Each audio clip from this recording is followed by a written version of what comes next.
Jane Shallal checking in on a Troy nonprofit helping people in need. I've been with this organization for 35 years. Another food distribution day. Most of the people here that work at the United Community Family Services are Chaldean or Iraqi or refugees themselves. Shallal recently retired as CEO of United Community Family Services, called the Chaldean Ladies of Charity when it started more than 60 years ago. This is a nonprofit agency established by 20 women. They started it in 1961. Back then, we were helping new immigrants come to the United States and get them resettled. But as the refugees started coming in, we started responding to their needs. There's been a big influx of Ukrainian refugees, Afghan refugees, and of course still Iraqi refugees. And it's not limited to refugees. The post-9/11 conflict in Iraq brought a more recent wave of Chaldeans. Shallal's Chaldean American story goes back a half-century before that. So my dad was from Takaf. It's a small village in Iraq. There's 4 or 5 villages north of Baghdad that most of the Chaldeans come from. My dad was 13 years old, and he told his mom that he was going to America. Aziz Shallal spent time in other countries before making his way to the U.S., arriving in Detroit in the 1950s.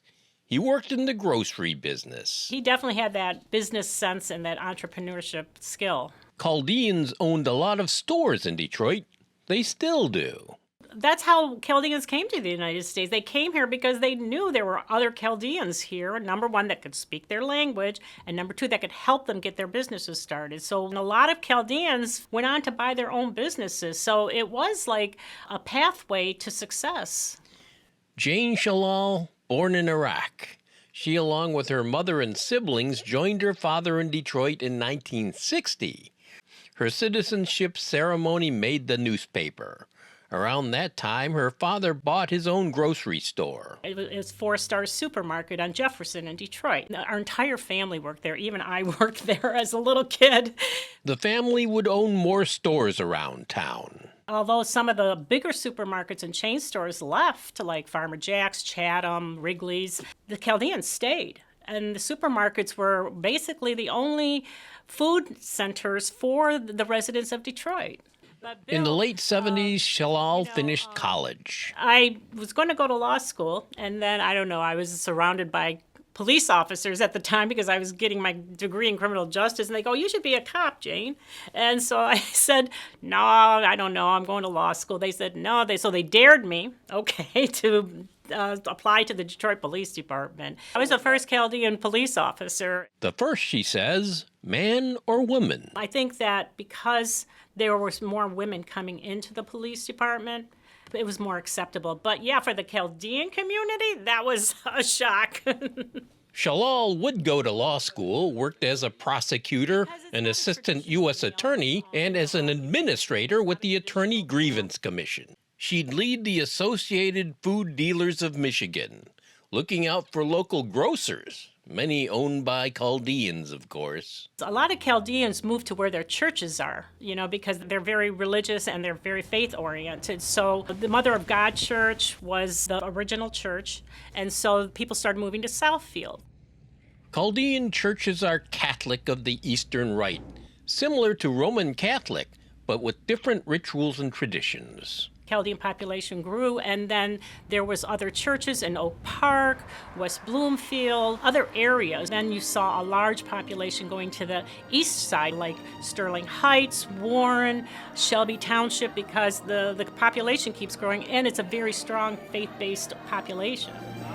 There's concern some Chaldean culture could be lost. Shallal's heard it from Iraqi refugees. When they come over here, I was surprised to see about how many Chaldeans didn't speak Chaldean. The Chaldean language goes back before the time of Christ.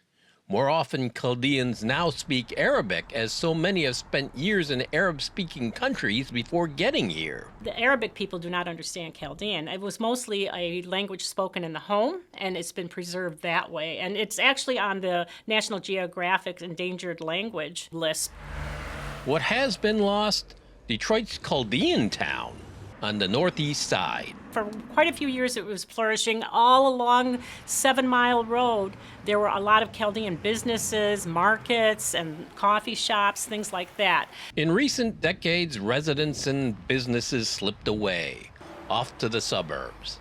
These days, 187,000 Chaldeans live in the region, according to the Chaldean Community Foundation, more than anywhere else in the U.S. Nationwide, there's about 500,000. Now there's a big population in San Diego, California, and they've also expanded with the same businesses. They have a bunch of retail stores out there too, and then also they expanded to Phoenix, Arizona. There's a big Chaldean population in Arizona as well, and they also have the same type of businesses. Watch One Detroit, Thursday at 7:30 p.m. You can find more at onedetroitpbs.org or subscribe to our social media channels and sign up for our One Detroit newsletter.